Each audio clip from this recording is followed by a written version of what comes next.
ವಸತಿ ಇಲಾಖೆಯಲ್ಲಿ ಭ್ರಷ್ಟಾಚಾರ ತಾಂಡವವಾಡ್ತಿದೆ ಅನ್ನೋ ಆರೋಪ ಕೇಳಿ ಬರ್ತಿರೋ ಹೊತ್ತಲ್ಲೇ ಹೊಸ ಸುದ್ದಿಯೊಂದು ಹೊರಬಿದ್ದಿದೆ. ಹಾವೇರಿಯಲ್ಲಿ 20,000 ಲಂಚ ಪೀಕಿದವರ ಕಥೆ ಬಟಾ ಬಯಲಾಗಿದೆ. ಏನಂತ ಹೇಳಿ ದುಡ್ಡಿಸ್ಕೊಂಡು ನಿಮ್ಮ ಕಡೆ ಕೊಟ್ಟಿದ್ದೀರಾ? ಕಾಂಗ್ರೆಸ್ ಪಕ್ಷದಲ್ಲಿ ಬಿಆರ್ ಪಾಟೀಲ್ ಹಾಕಿರೋ ಲಂಚದ ಬಾಂಬ್ ಇಡೀ ಸರ್ಕಾರವನ್ನೇ ತಲ್ಲಣಿಸುತ್ತದೆ. ಮನೆ ಬೇಕು ಅಂದ್ರೆ ಕಾಸು ಕೊಡಬೇಕು ಅಂತ ಸ್ವಪಕ್ಷದ ವಿರುದ್ಧವೇ ಬಿರುಗಾಳಿ ಎಬ್ಬಿಸಿದ್ರು. ಇದ್ರ ಕಾವೇ ಇನ್ನೂ ಆರಿಲ್ಲ. ಅಷ್ಟರಲ್ಲಾಗಲೇ ವಸತಿ ಇಲಾಖೆಯ ಮತ್ತೊಂದು ಕರ್ಮಕಾಂಡ ಬಿಚ್ಚಿಕೊಂಡಿದೆ. ಸರ್ಕಾರಿ ಮನೆಗಳ ಹಂಚಿಕೆಯಲ್ಲಿ ಭ್ರಷ್ಟಾಚಾರ ನಡೀತಿದೆ ಅನ್ನೋ ಚರ್ಚೆಯಾಗ್ತಿರೋ ಹೊತ್ತಲ್ಲೇ ಸಿಬ್ಬಂದಿಯೊಬ್ಬರು 20,000 ಲಂಚ ಪೀಕಿರೋದು ಬಟಾ ಬಯಲಾಗಿದೆ. ದುರಂತ ಅಂದ್ರೆ ಲಂಚದ ಹಣ ಕೊಡೋದಕ್ಕೆ ಕಾಸಿಲ್ಲದೆ ಹೆಂಡತಿ ತಾಳಿಯನ್ನೇ ಅಡವಿಟ್ಟು ಹಣ ಕೊಟ್ಟಿದ್ದಾರಂತೆ. ಹೆಣ್ಮಕ್ಳದು ತಾಳಿ ಮಾರಿ ರೊಕ್ಕ ತಗೊಂಡ್ಬಂದಿದ್ರೆ ಹೆಣ್ಮಕ್ಳು ತಾಳಿ ಏನು ಬರಲ್ಲ. ಇಳಿ ವಯಸ್ಸಿನ ಈ ಹಿರಿ ಜೀವ ಕಣ್ಣೀರು ಹಾಕೋದನ್ನ ನೋಡ್ತಿದ್ರೇನೆ ಕಣ್ತುಂಬಿ ಬರುತ್ತೆ. ಇವರ ಹೆಸರು ಮಹಾಂತೇಶ್ ಬಡಿಗೇರ್ ಅಂತ. ಹಾವೇರಿಯ ಬೆಳಬಗಿ ಗ್ರಾಮದ ನಿವಾಸಿ. ಚಿಕ್ಕದೊಂದು ಮನೆ ಕಟ್ಕೊಂಡು ಬಡತನದಲ್ಲೇ ಬದುಕು ನಡೆಸ್ತಿದ್ರು. ಆದರೆ 3 ವರ್ಷದ ಹಿಂದೆ ಸುರಿದ ಭಾರೀ ಮಳೆಯಿಂದಾಗಿ ಇದ್ದೊಂದು ಸೂರು ಸಹ ಕುಸಿದು ಬಿದ್ದಿತ್ತು. ಬೀದಿಗೆ ಬಿದ್ದಿದ್ದ ಕುಟುಂಬ ವಸತಿ ಯೋಜನೆಯಡಿ ಮನೆಗಾಗಿ ಅರ್ಜಿ ಸಲ್ಲಿಸಿದ್ರು. ಆದರೆ ವರ್ಷಗಳು ಉರುಳಿದ್ರೂ ಇವರ ಹೆಸರಿಗೆ ಮನೆ ಮಾತ್ರ ಮಂಜೂರಾಗಿರಲಿಲ್ಲ. ಕಚೇರಿಗೆ ಅಲೆದು ಚಪ್ಪಲಿ ಸವದಿದ್ವೇ ಹೊರತು ಮನೆ ಕನಸು ನನಸಾಗಿರಲಿಲ್ಲ. ಇದೇ ಹೊತ್ತಲ್ಲೇ ಪರಿಚಯವಾದ ತಹಶೀಲ್ದಾರ್ ಕಚೇರಿಯ ಸಿಬ್ಬಂದಿ ಮದನ ಮೋಹನ್ ನನಗೆ 20,000 ಕೊಟ್ರೆ ನಿಮ್ಮ ಹೆಸರಲ್ಲಿ ಮನೆ ಮಾಡಿಸ್ಕೊಡ್ತೀನಿ ಎಂದಿದ್ದಂತೆ.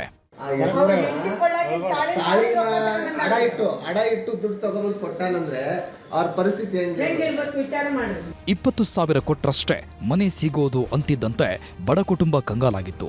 ದಿಕ್ಕು ಕಾಣದಂತಾದಾಗ ಪತ್ನಿಯ ತಾಳಿಯನ್ನೇ ಫಿನಾನ್ಸ್ನಲ್ಲಿ ಅಡವಿಟ್ಟು 20,000 ಹಣ ತೆಗೆದುಕೊಂಡಿದ್ರು. ನಂತರ ಇದೇ ಹಣ ಕೊಟ್ಟು ಮನೆಯನ್ನೂ ತಮ್ಮ ಹೆಸರಿಗೆ ಮಂಜೂರು ಮಾಡಿಸಿಕೊಂಡಿದ್ರು. ಇದೆಲ್ಲ ಆಗಿ ವರ್ಷವೇ ಆದರೂ ಮೊದಲ ಕಂತಿನ ಹಣ ಮಾತ್ರ ಬಡಪಾಯಿ ಕೈಗೆ ಬಂದಿಲ್ಲ. ಈ ಬಗ್ಗೆ ಹೊಸ ತಹಶೀಲ್ದಾರ್ ಬಳಿ ವಿಚಾರಿಸೋದಕ್ಕೆ ಬಂದಾಗ್ಲೇ ಎಲ್ಲ ಅಸಲಿ ಕಥೆ ತೆರೆದುಕೊಂಡಿತ್ತು. ಅದ ನನ್ ಗಮನಕ್ಕೆ ಬಂತದು. ನಾನು ವಿಚಾರಣೆಗೆ ಮಾಡ್ಲಿಕ್ಕೆ ನೋಟಿಸ್ ಕೊಟ್ಟಿದ್ದೀನಿ ಈಗ ಅವ್ರಿಗೆ. ಮತ್ತೆ ನನ್ನ ಚೇಂಬರ್ಗೆ ಕರೆದು ಕೇಳಿದೆ ನಾನು ಅವ್ರಿಗೆ. PRS ಪಾರ್ಟಿ ಅವರು ಬಂದಿದ್ರು, ಜೊತೆಗೆ ಬಂದು ಅವರು ಕ್ವಶನ್ ಮಾಡಿದ್ರು. ನಾನು ವಿಚಾರಿಸಿದೆ ಗೆ. ಅವರು ನಾನು ಯಾವ ಕಡೆ ದುಡ್ಡು ಇಸ್ಕೊಂಡಿಲ್ಲ ಮೇಡಮ್, ಮತ್ತೆ ನಾನು ಕೇಳಿರ್ಲಿಲ್ಲ, ದುಡ್ಡು ಇಸ್ಕೊಂಡಿಲ್ಲ. ಮತ್ತೆ ನನ್ನ ಅವ್ರಿಗೆ ಸೆಕ್ಷನ್ ಆಲ್ರೆಡಿ ಚೇಂಜ್ ಮಾಡಿ, ನಾನು ಬಂದ ಮೇಲೆ ಚೇಂಜ್ ಮಾಡಿದೀನಿ ಅವ್ರ ಸೆಕ್ಷನ್ ನ. ಬಡವರ ಕಣ್ಣೀರಿನ ಜೊತೆ ಆಟ ಆಡೋರಿಗೆ ತಕ್ಕ ಶಿಕ್ಷೆ ಆಗ್ಬೇಕಿದೆ. ಸರ್ಕಾರಿ ಯೋಜನೆಗೂ ಕಂತೆ ಹಣ ಇಸ್ಕೊಳ್ಳೋರಿಗೆ ಪಾಠ ಕಲಿಸಬೇಕಿದೆ. ನಾಗರಾಜ್ ಮಾಕಪೂರು, ನ್ಯೂಸ್ 18 ಹಾವೇರಿ. 50 ಕೋಟಿ ಮೊತ್ತದ ಬಂಗಾರ ಕದ್ದ ಖದೀಮರ ಕೈಗೆ ಕೋಳ ಬಿದ್ದಿದೆ. ಬ್ಯಾಂಕ್ ಮ್ಯಾನೇಜರೇ ಮಾಡಿದ ಕಳ್ಳಾಟಕ್ಕೆ ಪೊಲೀಸರು ತೆರೆ ಎಳೆದಿದ್ದಾರೆ. ಬರೋಬ್ಬರಿ 1 ತಿಂಗಳ ಹುಡುಕಾಟದ ನಂತರ ಕೋಟಿ ಬೆಲೆಯ ಬಂಗಾರ ಖಾಕಿ ಕೈ ಸೇರಿದೆ.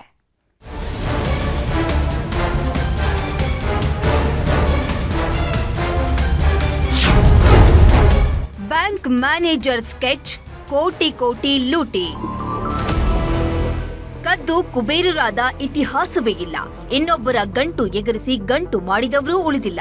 ಈ ಪಾಪಿ ಕಲಿಗಾಲದಲ್ಲಿ ನಾವು ದುಡಿದಿದ್ದೇ ನಮಗೆ ಉಳಿಯಲ್ಲ, ಅಂಥದ್ರಲ್ಲಿ ಕಂಡೋರ ಕಾಸಿಗೆ ಕೈ ಹಾಕಿದ್ರೆ ಉಳಿಯೋದುಂಟೆ.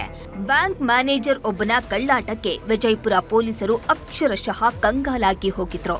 ಬ್ಯಾಂಕ್ ರಾಬರಿ ಪ್ರಕರಣವನ್ನ ಬಯಲಿಗೆಳೆಯೋದಕ್ಕೆ ಆಗದೆ ತಲೆ ಕೆಡಿಸಿಕೊಂಡಿದ್ರು. ಆದ್ರೆ ಮೂಲೆ ಜಾಲಾಡಿದ ಖಾಕಿ ಪಡೆ 1 ತಿಂಗಳ ನಂತರ 58 ಕೆಜಿ ಬಂಗಾರದ ರಹಸ್ಯವನ್ನ ಬಯಲಿಗೆಳೆದಿದ್ದಾರೆ.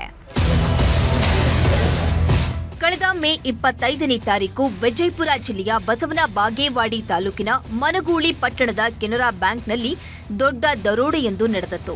ಬರೋಬ್ಬರಿ 58 ಕೆಜಿಯ ಚಿನ್ನಾಭರಣ ಹಾಗೂ 5.20 ಲಕ್ಷ ನಗದು ಕದ್ದಿದ್ದ ಖದೀಮರು ಸಣ್ಣದೊಂದು ಸುಳಿವನ್ನೂ ಬಿಡದಂತೆ ಪರಾರಿಯಾಗಿದ್ರು. ಸಾಕ್ಷಿ ಸಿಗಬಾರ್ದು ಅನ್ನೋ ಕಾರಣಕ್ಕೆ ಸಿಸಿಟಿವಿ ಹಾರ್ಡ್ ಡಿಸ್ಕ್ ಅನ್ನು ಕದ್ದೊಯ್ದಿದ್ರು.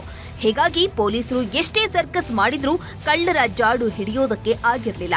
ಆದ್ರೆ ಕಣ್ಣಿಗೆ ಎಣ್ಣೆ ಬಿಟ್ಕೊಂಡು ಹುಡುಕಾಡಿದ ಪೊಲೀಸರಿಗೆ ಬ್ಯಾಂಕ್ ಮ್ಯಾನೇಜರ್ನ ಕೈಚಳಕ ಅನ್ನೋದು ಗೊತ್ತಾಗಿತ್ತು. ಇವನೇ ಅನ್ನ ಹಾಕಿದ ಮನೆಗೆ ಕನ್ನ ಹಾಕಿದ ಮ್ಯಾನೇಜರ್.